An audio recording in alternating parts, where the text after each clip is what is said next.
Welcome to the Memberships and Courses podcast, which is sponsored by WishList Member. Learn more and get free membership training by visiting wishlistmember.com/free. Now for the regular podcast. Hello, everyone. Welcome back to the Memberships and Courses podcast. My name is Tracy Childers. We have a special treat for you today. My friend Jan Koch.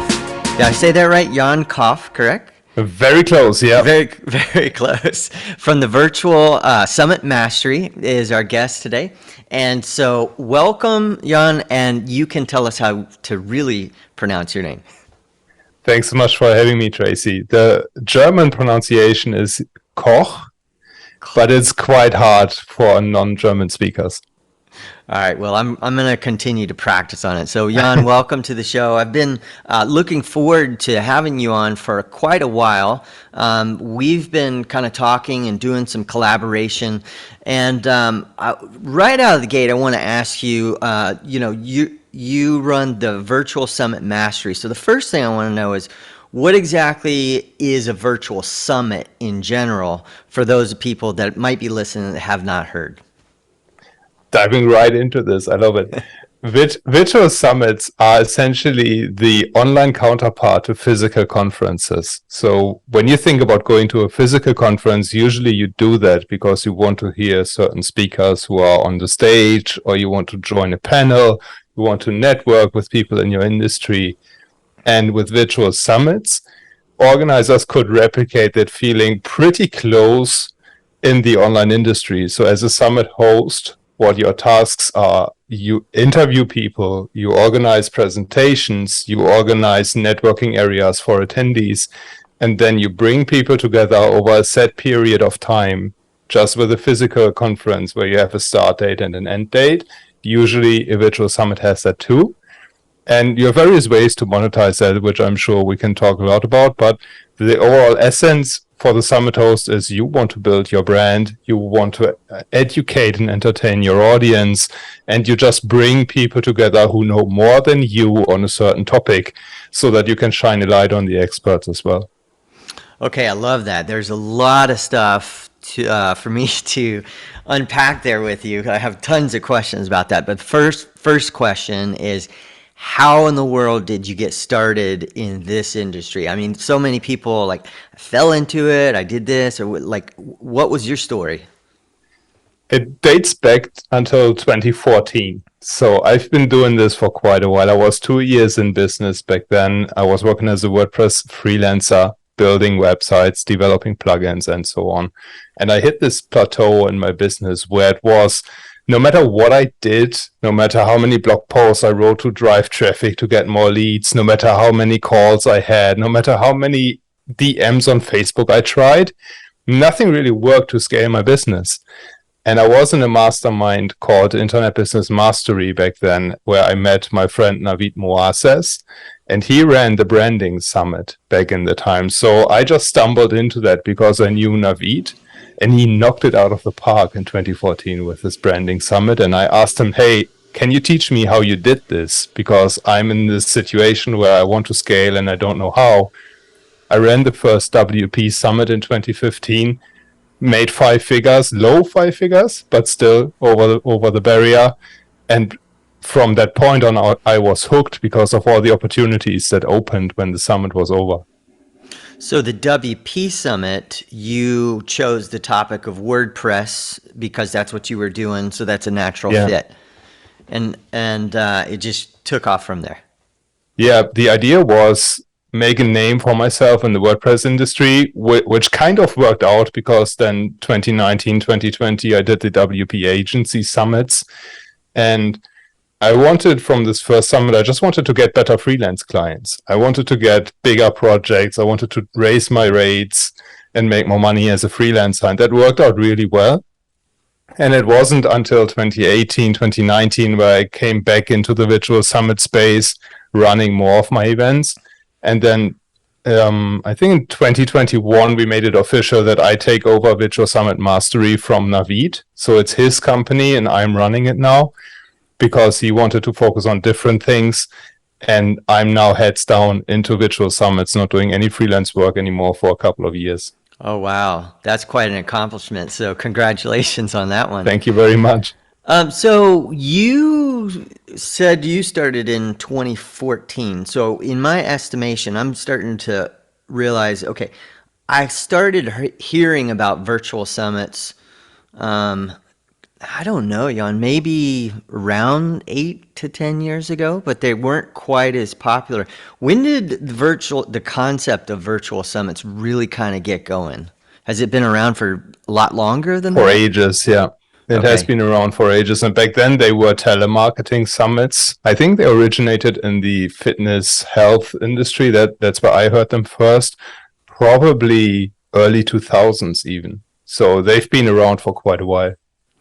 Okay, so uh, they've been around for a while, but what happened right when everything shut down and people could no longer go to live conferences? That had to have been just crazy for you guys. Yeah. Yeah, well, the competition obviously increased, and Okay. overall the market got a lot more saturated. But what was amazing to see is, from my perspective, so far it had been mostly indie events, like Hmm. small scale events with budgets maybe up to 50,000, not maybe 100,000.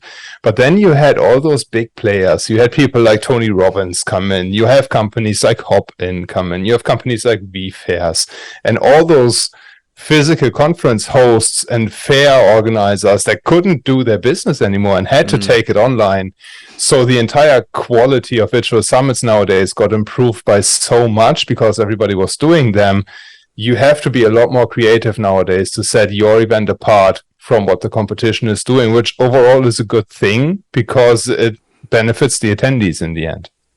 Yeah, that makes total sense. So, as I think back about a lot of my relationships, many of them came from attending live events. But certainly things have changed so much. You and I have started to create a friendship and we've never met face to face. So we're kind of Right. entering a different time. So does that translate with a virtual summit? Because if I'm just an attendee, I'm not really we're both listening to the same speaker, but how do you end up getting into conversations where you can create friendships out of that? Yeah, that's a fantastic question. And that is one challenge that I am not sure I have the right answer for. I have concepts for how I do this, which is you have open networking areas on Zoom, for example, or you host Twitter spaces, or you run an accompanying Facebook group or Slack channel or something like that. In the end, is it the reason for people to be there has to be strong enough. The week before we are recording this, I wrapped up one of my virtual summits and I saw barely any attendance in the live networking. I saw some speakers drop in, I saw sponsors drop in, I saw people who are invested in the event. They spent time there. I met with some friends there, that was all good, but those were people I knew beforehand already. There weren't many, I want to say maybe 20 people who jumped into these networking areas that were attendees I hadn't known before, which, given on a list of multiple thousand people, was quite frustrating. Yeah, But I I think imagine so. the point is that just offering a Zoom room for people to jump in isn't enough anymore. It's not enticing enough. And also, we have to put ourselves in the shoes of attendees who have never been to these events. There are still people out there that have never attended a Zoom call, that have never been on a virtual summit. And when you think about, you have a cheap webcam maybe, and you see a setup like mine when you're watching on YouTube, it's quite a fancy setup with RGB lights and Star Wars and blah blah in the background. Or you see your setup, Tracy, with a professional microphone and a fantastic looking background space. People are intimidated like that. You and I are comfortable on camera. I'm looking into the lens right now. I'm not looking into Zoom. And I'm comfortable doing this. I'm gesturing. I have a somewhat professional microphone. Yeah. I sound good. I can speak freely on camera. It took me 5 or 6 years to get to this level, and I still have a video coach to this day that helps me Oh, refine wow. the setup and engage more with my hands and stuff like that. And as summit hosts, we have to cater to those insecurities for our attendees. And what I try with the next summits is go way stronger into audio only networking. which is Twitter Spaces, Voxer calls maybe. On the contrary, if you have an audience that is tech savvy, we did a summit in the WordPress space called the WP Feedback Summit, and we had a podcast episode being recorded there impromptu. We had 60, 70 people at one time in the Zoom room, and then somebody came in and said, oh, hey, let me hit record, let's do a podcast from this. So both things can happen. The reason is you have to cater to your audience to make it successful. Okay, so that's a really interesting point, that you have to cater to your audience. So I've got a couple questions there. I know you're in Germany, right? Yeah. Have you lived in Germany all your Forever. life? Yeah, Okay, I've been so born. have you been able to attend many live events in the US or Germany? Not a single one in the US. Wow. I've been to a few conferences in Germany, but most of the events I do are online. Okay, so that's what I'm finding now. You said cater to your audience. For a while, I would notice that it was just either all live audience or all online audience. Now I'm starting to see that there's more of a hybrid. Are you starting to notice that too? So that Yeah. people, they're going to do the live thing anyways, and now they're want to have it's like a whole separate, because you have far more reach then, right? Yeah, absolutely. And if you already plan a physical conference and you jump through all the hoops to make that happen, why not hire a video team that live streams the entire event and opens up additional revenue channels for you? Makes total sense. That makes total sense. So, in terms of networking, and I've seen some of these things where you put people into a separate room, or like, okay, we're going to break. And so then it we might all be in a really big room, and then we break off into a small room. Have you found that that's being effective, or is it always something where people are maybe a little bit shy and it's kind of hard to open up? It's actually, from my experience, more effective than having just one big room. Okay. I think the challenge nowadays is to get your attendees to actually set aside time to attend a virtual conference. When they were new, everybody took a day off or took 2 days off to run through a virtual conference. Now people watch it on the side while doing work, while maybe catering to the kids, while cooking. Most of the people are still at home doing remote working. So we just have one window up where we listen to the sessions, and we don't exactly want to participate actively. We're just consuming passively.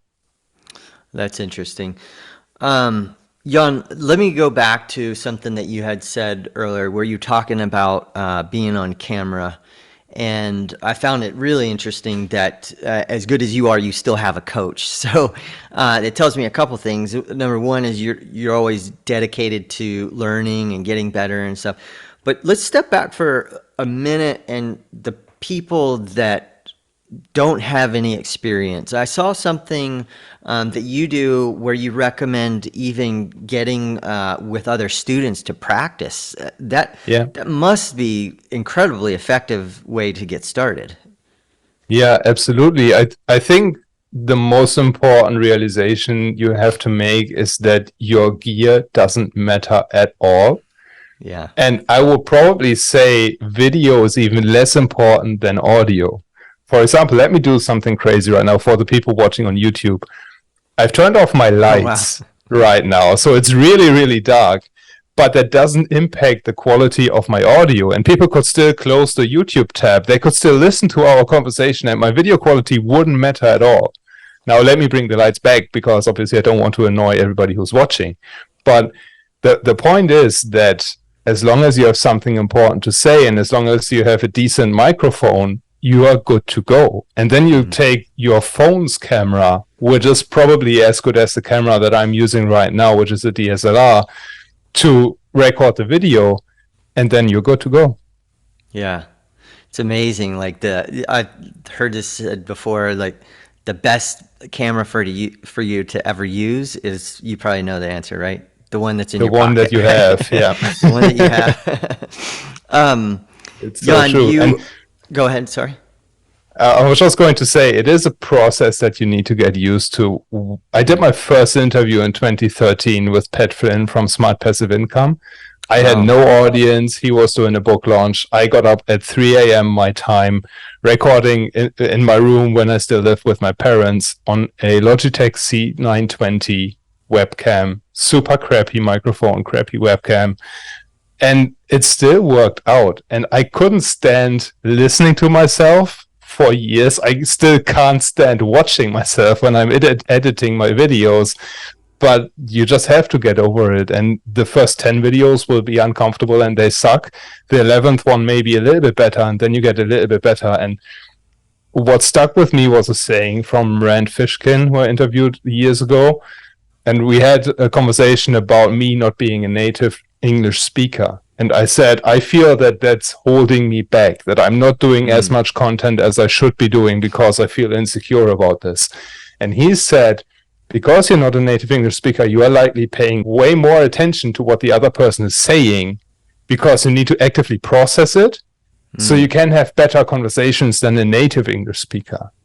And that is an important mindset shift that I want people to take away from this. Oh, wow. You have to lean into the situation that you have, and you just have to roll with it and see where you can find your strength. Totally agree. That's a really powerful lesson right there, Jan. So much to it. Number one, let me go back, and you were saying how sometimes you struggle with the confidence, and I typically will ask people that because I'm always questioning it myself. I mean, I over the years, I've been in the industry for, since I was a little kid. I feel guilty, like I should have been creating more content my whole life, but then I'm always like, yeah, but it's not perfect, right? Do you ever struggle like with a little bit of perfectionism? 100% all day. Yeah. And then there's the imposter syndrome. So it actually validates me to hear you say that. So then we get to the point about the native speaking English. So I understand you speak German and English. Do you also speak any other languages? No. Okay. Those are the two biggest ones. I had Latin in school. I'm just amazed at people that can speak two. So even if you can only speak one, what you said was probably one of the most powerful things that I've heard, that you really have to focus on the other person and hear what they're saying. And that took you, one of your mentors taught you that? Rand Fishkin taught that to me in an interview. So he flipped the script. I wanted to interview him for it was actually for the first WP Summit. I wanted to interview him on SEO because he was with Mods back then. And then he flipped the script and he kind of interviewed me about why I'm doing the summit and all that stuff. And he made me look like an amateur who had no idea what he was doing. But in the end, I learned so much from that conversation, and I regret that I think I don't have the recording anymore. But the point was that no matter where you are at, there are always people who can look up to you. There are always people who are one step behind in the journey that you are on. And that's all that you need to teach. You just need to be one step more advanced than other people so that you can teach them to get to where you already are. And for me, that was the biggest lesson. Oh, I love that. That's a great one. So, Jan, now that you got into the virtual summit, you have an interesting, I guess maybe an angle on, when we're talking about memberships and courses. So in one hand, we've been talking about live events, face-to-face events, now online virtual events, but you also turn all these things into courses, or do you have a membership on how does all that work? It can be both. Usually I prefer to turn it into a course. That is what I'm doing with List Building School right now, which was my summit last week on email marketing, getting more subscribers and all that stuff. And I divided up the summit onto 5 days, and each day had a specific topic. Day 1 was list building, getting more subscribers. Day 2 was how do you nurture your relationships with your subscribers and automation and all that stuff. Day 3 was selling. Day 4 was legal and compliance. And day 5 was workshops. And each of those days now is a module in the course where I just packaged up the sessions from each speaker into the course. And usually what I have to say is virtual summits usually are free to attend because you want to build that email list as big as possible. And also because it wouldn't be there without the speakers. So essentially, I, as a summit host, I sell the speaker's knowledge. I don't sell my own knowledge. So by making it a paid event, you want to pay the speakers for that. If it is a free to attend event, usually you are good with setting up affiliate links. So when you sell the replays, the speaker who drove the sale gets 50% commission or 40% commission. And what I'm doing with this course model right now is people can still see all the sessions for 5 days for free, kind of like a free trial, if you will. Okay. And the affiliate program still is intact so that speakers can still promote their session if they want to. If not, but they drove traffic beforehand, then the visitors are still pixeled and cookied, and they would still get a commission when somebody signs up for the course later on.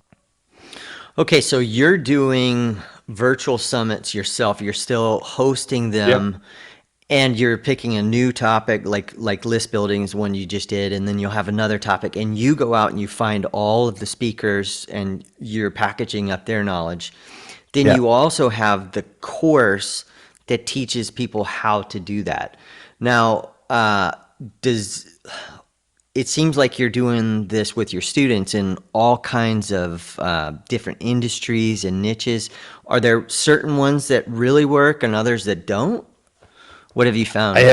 I have yet to see a niche where it doesn't work. What I will say is the difference between B2B and B2C is quite big. And if you want to run a summit that only attracts, let's say, C-level executives, it is a way different marketing than as if I were to run a summit on mobility for elderly people, which is what one of my students is running right now.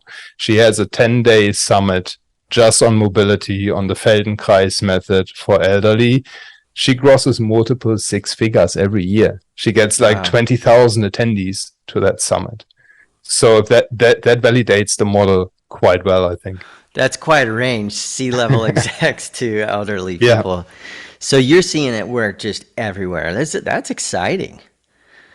It's as long as you can bring people together around a topic. So it's kind of like with any product that you launch, you need to have a defined audience. You need to have one group of people that you see yourself marketing to, that you see yourself selling to, and that are actually interested in buying your product. As long as you have that, I think a virtual summit is a great way to build up an audience and get some money.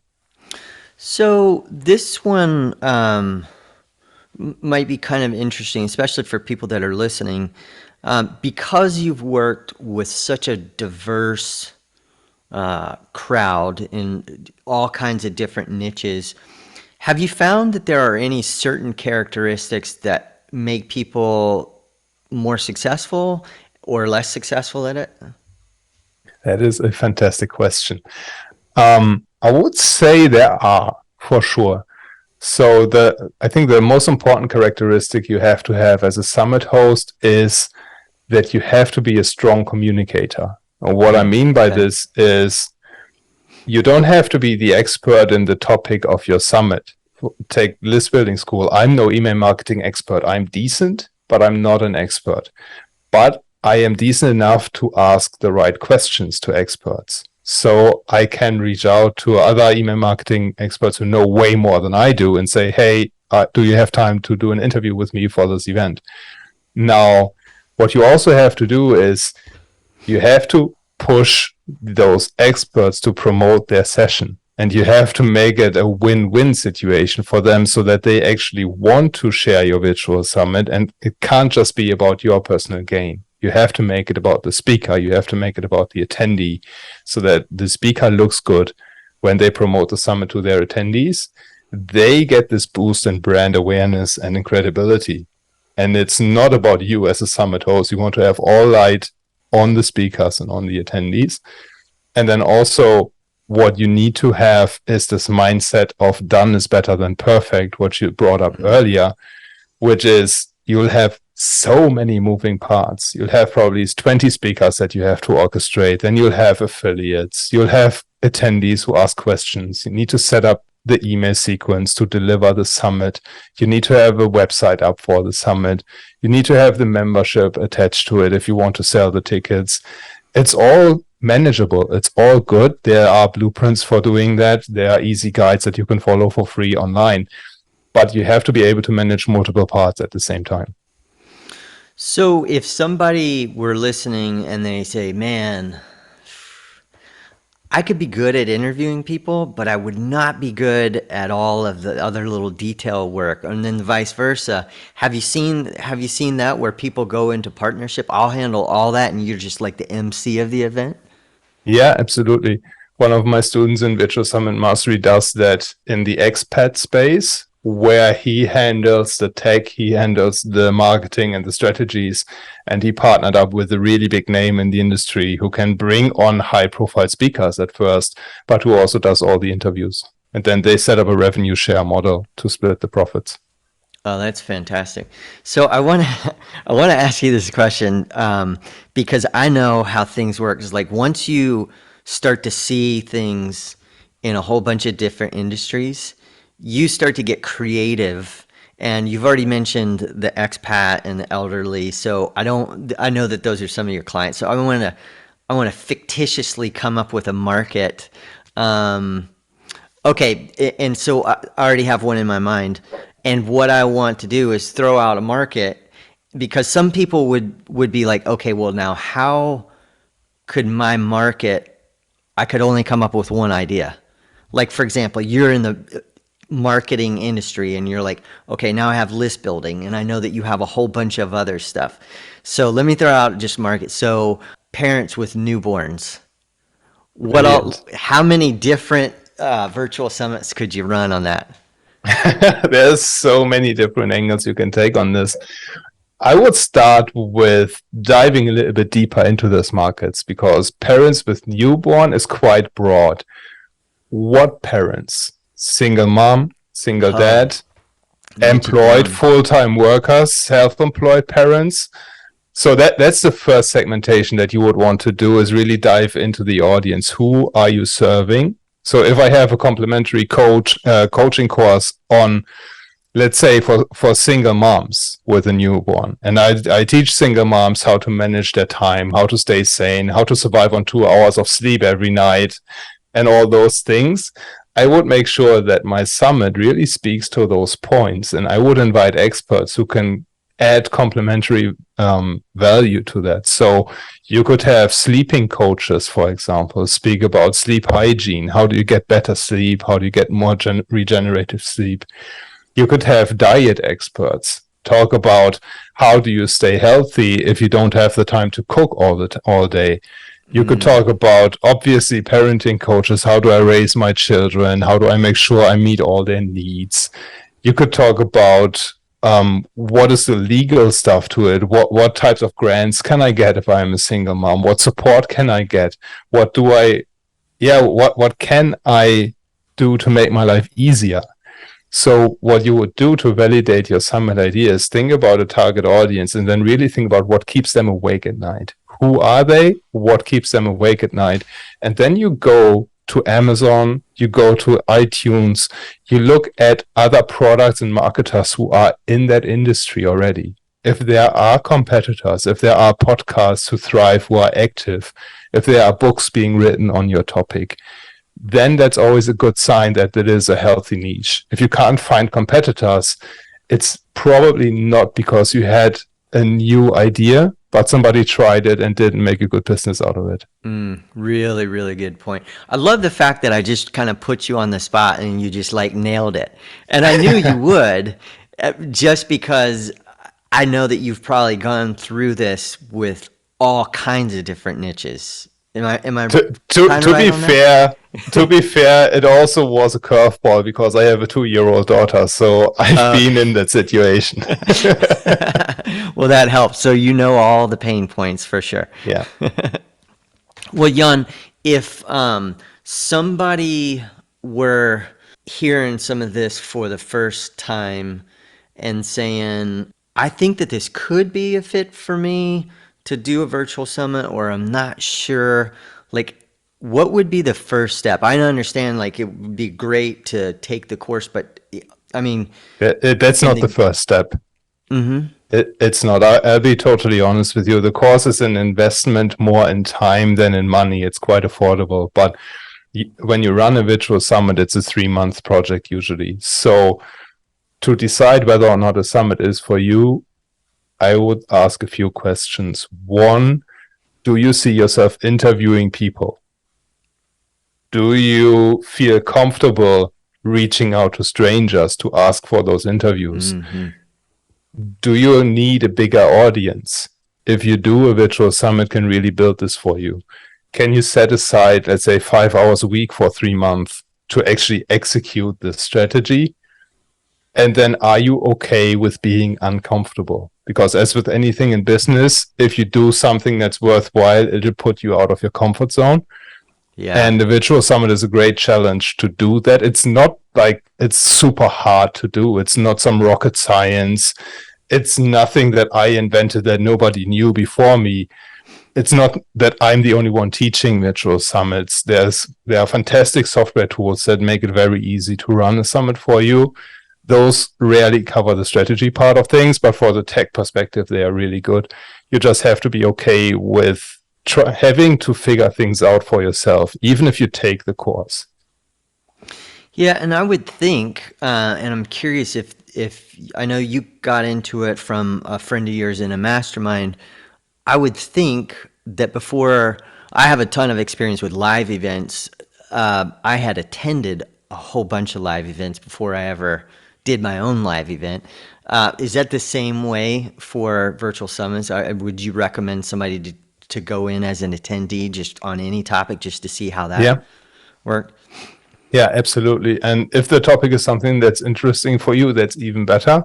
And then what I would do is what you will see is the summit host will send you tons of emails. They'll have a nurturing sequence in the week before the summit, maybe even 5 or 6 weeks before the summit to get you all ramped up and fired up and super excited about the event. On the day of the summit, you'll get 2 or 3 emails probably. Respond to every single one. See how they deal with your questions. Ask them about the lessons that they've learned from the summit, why they're putting it together, how they're putting it together. Maybe they'll share some nuggets with you. Maybe they'll even get on a call with you. And then what's also super helpful is, that's a little plug for Virtual Summit Mastery. We have a community of students who has run multiple 6-figure events. There are like 20 or 30 people in there who run multiple 6-figure events. If you have a community like that supports you and that has been through the process from 0 to going to 400, 500,000 per event over the course of, let's say, 5 years, that is a super valuable asset to have where you can get all your questions answered. Yeah, no doubt. That's really powerful to have access to something like that. So I got another question for you because we talked about you being in Germany and overseas compared to the US. I imagine that you've worked with people all over the world. Do you find that there's a specific time that works better, or do you sort of check to see where your audience is coming from? For example, like if you were doing one that was specifically to people in Germany, certainly you would have one specific time zone, but when you deal with worldwide, what have you found to be the most effective?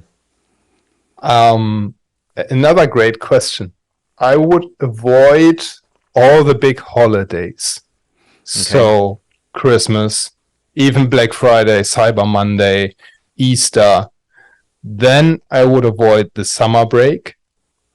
And then with a focus on the country where your primary audience is. So for most people, that likely will be the US. So I would avoid the summertime in the US. I would avoid 4th of July on the US. And the most important point here is to, again, cater to your audience and see when does your audience have time to actually consume and participate the contents that you are throwing at them. Okay, and as far as the time of day, so this is just maybe a clarifying question. I know that some virtual summits, you have to watch it live, or you have to pay for the recordings. and it sounded like you were doing a little bit of a hybrid, like the free trial for 5 days. So when you do that, are you finding that the time of day doesn't really matter Yeah. quite as much? Yep. So what I've done with this building school when it was live last week, I opened up, let's say, 8 sessions on any day at the same time. That was, Okay. I think, 8 a.m. Central, 3 p.m. here in Germany. And I kept all those sessions up for 24 hours. I send out the link when the sessions open and then said, okay, you have 24 hours. Watch them whenever you want to. And then I send to the unopens, I send another email 6 hours later as a reminder to say, hey, did you check out the sessions already? To get people onto the Summit website. Now, this has the disadvantage that I said, where there's almost no live engagement or very little live engagement in the worst case scenario. When you make the Summit live to attend and you don't have this 24-hour window and there's only one time where people can watch the session, you create much more urgency for people to actually be there, but that also potentially limits the number of people who actually consume your content, because not everybody will set aside the time, even though they signed up for your event. Right. Okay. Gotcha. That's an excellent point. Well, Jan, I'm excited about what you're doing with Virtual Summit Mastery. And if anybody wants to learn more, how did they find out about you and everything that you're doing? The best place to learn more about virtual summits is virtualsummitmastery.com. I have a free masterclass on there, how you can plan a 5-figure virtual summit, $10,000 summit. If you want to see a summit in real life and see what that experience looks like, go to listbuilding.school, where you can see my on-demand version of the event. I'm always adding new speakers, so that's good. And it's obviously built with Course Cure and with WishList. Oh, now that's a nice little plug. I love to hear that. So I was going to ask you, you just finished the list building school and you said you always update that one, but do you have other ones that you do? I will focus on email marketing for the foreseeable future, so I'll stick with this building school for now. Okay, that's fantastic. Well, Jan, I really appreciate having you, and be sure to check out the Virtual Summit Mastery at virtualsummitmastery.com.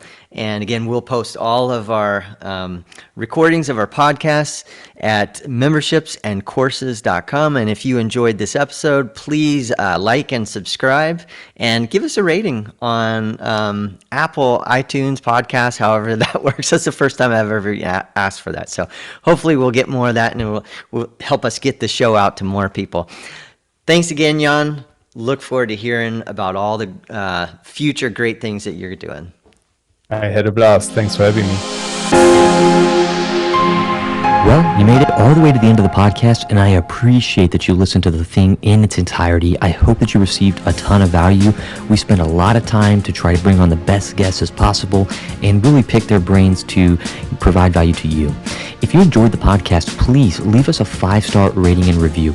It goes a long way in helping us reach more people with these topics about memberships, starting an online business, online courses, and all of that. If you got a lot of value, then please even share this on your social media or tell a friend or a colleague about this, somebody who needs to hear what we just talked about. On top of that, this podcast is sponsored by WishList Member. WishList Member is a WordPress plugin that allows you to convert your WordPress site into a fully functioning membership site where you can sell online courses, digital products, and the like. If you want to learn more, visit wishlistmember.com/free, and you'll get tons of free membership training, tons of valuable stuff just like you got from this podcast. It's just one of the efforts that the WishList Member team is doing. With that being said, thanks again. Take care.